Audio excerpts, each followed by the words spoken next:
Assalamualaikum warahmatullahi wabarakatuh. Perkenalkan, nama saya Lutfi Ciptasari dengan NIM 1220551930111. Di sini saya sebagai pemateri pertama akan menyampaikan mengenai pengertian evaluasi pembelajaran bahasa dan sastra Indonesia (MI atau SD). Istilah evaluasi sendiri mungkin tidak asing didengar bagi mereka yang sudah bergerak atau berkecimpung di dalam bidang pendidikan. Setelah kegiatan pembelajaran selesai, pastilah diselenggarakan kegiatan evaluasi untuk mengetahui apakah suatu pengajaran tersebut sudah mencapai tujuan dan harapan yang diinginkan atau belum. Evaluasi berasal dari kata bahasa Inggris yaitu evaluation, dan evaluation itu sendiri berasal dari akar kata value yang artinya adalah nilai. Hubungannya dengan kegiatan pembelajaran yaitu untuk menentukan dan membuat keputusan tentang ketercapaian tujuan pengajaran. Untuk mata pelajaran bahasa Indonesia itu dikategorikan sebagai mata pelajaran di mana bertujuan untuk mengasah dan mengembangkan keterampilan berkomunikasi siswa baik itu secara lisan maupun secara tulis. Penilaian terhadap kualitas dan output pembelajaran merupakan evaluasi model EKOP dengan pertimbangan setiap output program dipengaruhi oleh proses kegiatan itu sendiri. Jadi, cukup sekian apa yang dapat saya sampaikan. Apabila ada kurang lebihnya saya mohon maaf. Saya akhiri. Wassalamualaikum warahmatullahi wabarakatuh. Assalamualaikum warahmatullahi wabarakatuh. Perkenalkan, nama saya Sylvia Nur Azizah, NIM 12205193209. Baik, di sini saya akan menjelaskan materi yang kedua, yaitu mengenai tujuan dan fungsi evaluasi pembelajaran bahasa dan sastra Indonesia. Di antara istilah tujuan dan fungsi memang sering terjadi kerancuan, namun bukan berarti di antara keduanya itu tidak dapat dibedakan. Tujuan berhubungan dengan sesuatu yang ingin dicapai, sedangkan fungsi merupakan kedudukan dinamis atau berubah-ubah yang dimiliki oleh evaluasi dalam usaha mencapai tujuan. Oke, sekarang saya akan membahas mengenai tujuan evaluasi pembelajaran. Apa sih tujuan evaluasi pembelajaran itu? Secara umum, tujuan evaluasi pembelajaran adalah untuk mengetahui keefektifan dan efisiensi sistem pembelajaran secara luas. Sistem pembelajaran yang dimaksud meliputi tujuan, materi, metode, sumber dan media belajar, lingkungan, maupun sistem penilaian itu sendiri. Jadi, keberadaan evaluasi itu wajib dilakukan oleh setiap guru. Misalnya, dalam pembelajaran bahasa dan sastra Indonesia tidak dilakukan evaluasi, maka seorang pendidik atau guru tidak dapat mengetahui apa kekurangan dalam pembelajaran bahasa dan sastra Indonesia tersebut. Selanjutnya, saya akan menjelaskan mengenai fungsi pembelajaran bahasa dan sastra Indonesia. Secara umum, fungsi evaluasi itu terdiri dari 3 macam pokok, yaitu untuk mengukur kemajuan, menunjang penyusunan rencana, dan memperbaiki atau menyempurnakan kembali. Kemudian, secara khusus, fungsi evaluasi dalam pembelajaran itu dapat dilihat dari 3 segi, yaitu secara psikologis, secara didaktik, dan secara administratif. Yang pertama, secara psikologis. Bagi siswa, dengan adanya evaluasi berfungsi untuk mengetahui sejauh mana hasil yang telah dicapai dalam mengikuti pembelajaran yang dilakukan oleh gurunya. Kemudian, bagi guru itu sendiri, dengan adanya evaluasi berfungsi untuk mengetahui siswa mana yang sudah berhak melanjutkan pembelajaran berikutnya. Kemudian, juga berfungsi untuk mengetahui apakah materi yang telah diajarkan itu sudah tepat atau belum. Kemudian metode yang digunakannya itu sudah tepat atau belum. Kemudian bagi sekolah itu sendiri, dengan adanya evaluasi itu berfungsi untuk mengetahui informasi hasil evaluasi pembelajaran. Itu dapat dijadikan pedoman bagi sekolah mengenai aktivitas yang dilaksanakannya itu apakah sudah memenuhi standar atau belum.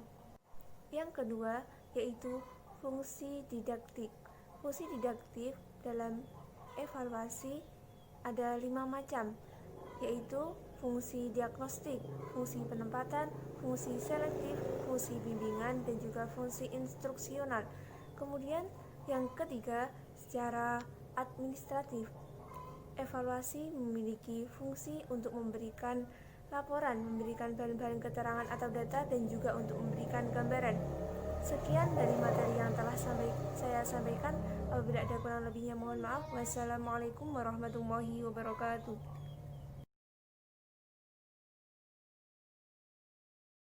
Assalamualaikum warahmatullahi wabarakatuh. Perkenalkan, nama saya Fadila Yunia Azizah, NIM 12205193125. Saya sebagai pemateri ketiga akan menjelaskan prinsip-prinsip evaluasi pembelajaran. Prinsip-prinsip evaluasi pembelajaran ada beberapa prinsip utama untuk menunjang efektivitas evaluasi. Prinsip-prinsip umum pembelajaran adalah mengukur hasil belajar yang telah ditentukan dengan jelas sesuai dengan kompetensi dan tujuan pembelajaran.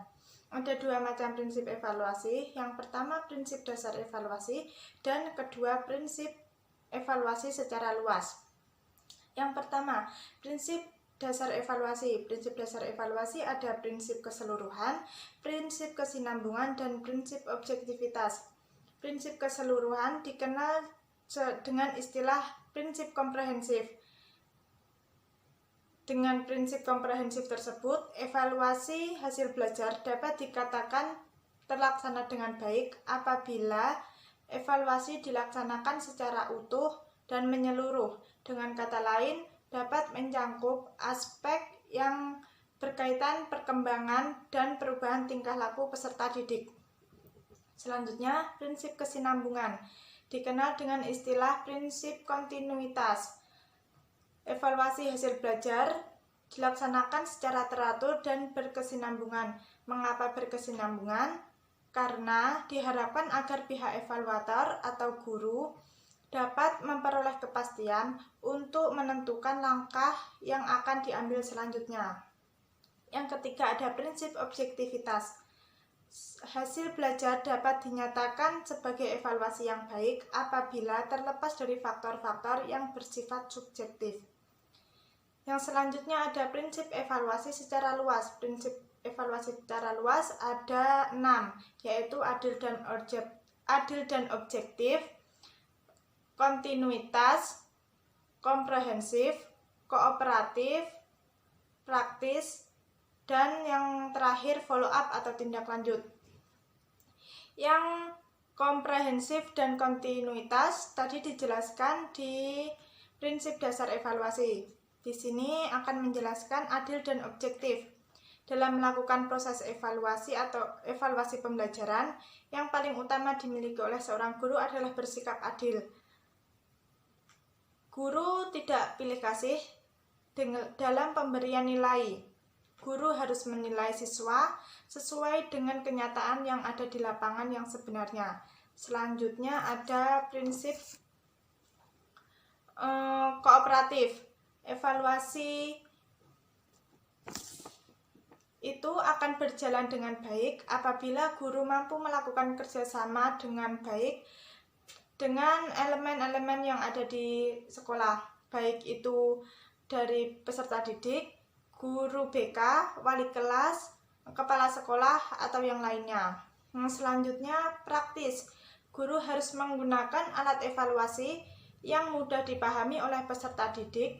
Dalam membuat soal, guru harus membuat dengan sesederhana dan sejelas mungkin, baik itu dalam aspek bahasa, petunjuk pengerjaan, ataupun isi soal itu sendiri. Yang terakhir ada follow up atau tindak lanjut. Hasil evaluasi itu mesti ditindaklanjuti dengan aksi nyata oleh guru atau pihak sekolah. Apabila tidak ditindaklanjuti, maka evaluasi hanyalah sebagai formalitas yang tidak akan memberi efek apa-apa terhadap peserta didik. Demikian materi yang saya sampaikan, ada kurang lebihnya mohon maaf. Wassalamualaikum warahmatullahi wabarakatuh. Assalamualaikum warahmatullahi wabarakatuh. Perkenalkan, nama saya Bella Julia Citra dengan NIM 12205193068. Di sini saya akan menjelaskan tentang ragam evaluasi pembelajaran bahasa dan sastra Indonesia. Evaluasi pembelajaran bahasa dan sastra Indonesia dapat dilakukan melalui tes maupun non-tes. Tes berdasarkan pelaksanaannya, tes dapat dilaksanakan dalam pembelajaran bahasa dan sastra Indonesia adalah tes tertulis, tes lisan, dan tes praktik atau perbuatan. Berdasarkan kompetensi berbahasa, tes dapat dibedakan menjadi tes kompetensi kebahasaan, tes keterampilan berbahasa, dan tes kesastraan. Yang kedua yaitu tentang non-tes. Dalam pembelajaran bahasa dan sastra Indonesia, proses evaluasi atau penilaian non-tes dapat diperoleh melalui beberapa teknik, yaitu penilaian performansi, penilaian proyek, dan penilaian portofolio. Penilaian performansi dikenal juga dengan sebutan penilaian unjuk kerja atau perbuatan.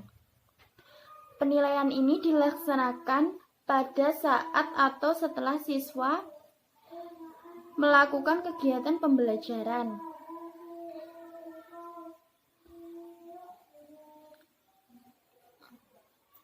Demikian yang dapat saya sampaikan. Jika ada kurang lebihnya, saya mohon maaf. Wassalamualaikum warahmatullahi wabarakatuh.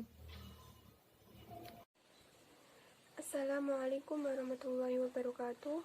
Perkenalkan, nama saya Siti Aisyah dari kelompok 6.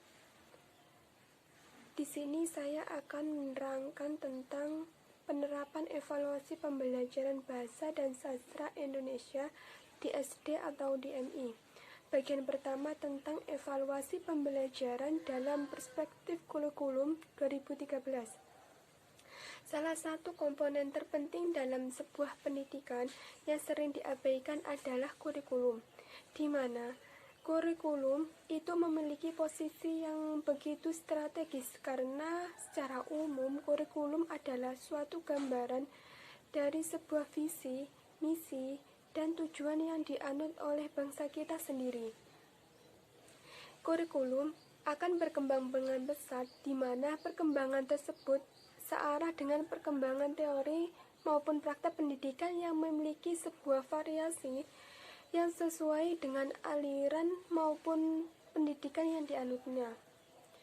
Kurikulum merupakan suatu inovasi yang telah lama dicita-citakan dalam dunia pendidikan yang sudah dirancang dari kurikulum formal, pada hakikatnya mencerminkan tentang apa yang telah dicita-citakan dalam wujud suatu hasil pendidikan yang diperoleh.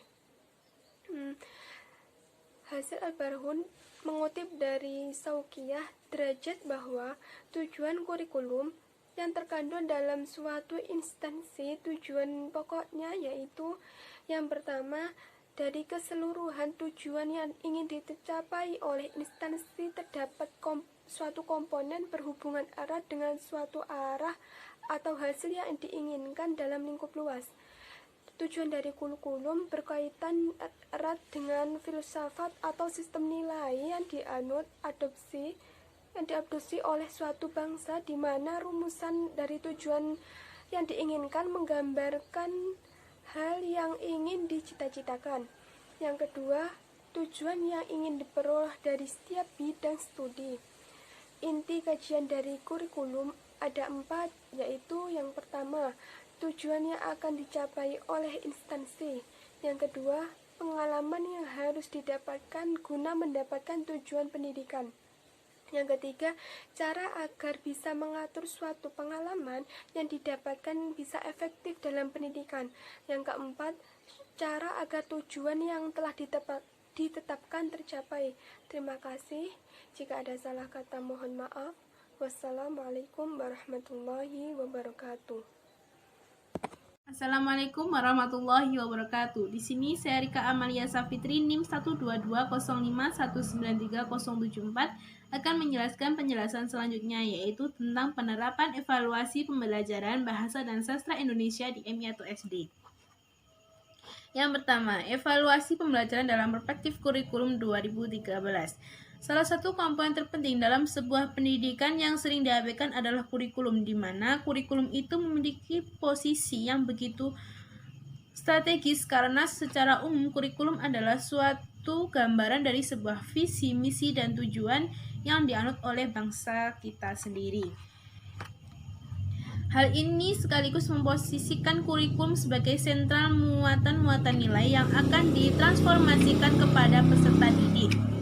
Kurikulum akan berkembang dengan pesat, di mana perkembangan tersebut searah dengan perkembangan teori maupun praktek pendidikan yang memiliki sebuah variasi sesuai dengan aliran maupun teori pendidikan yang dianutnya.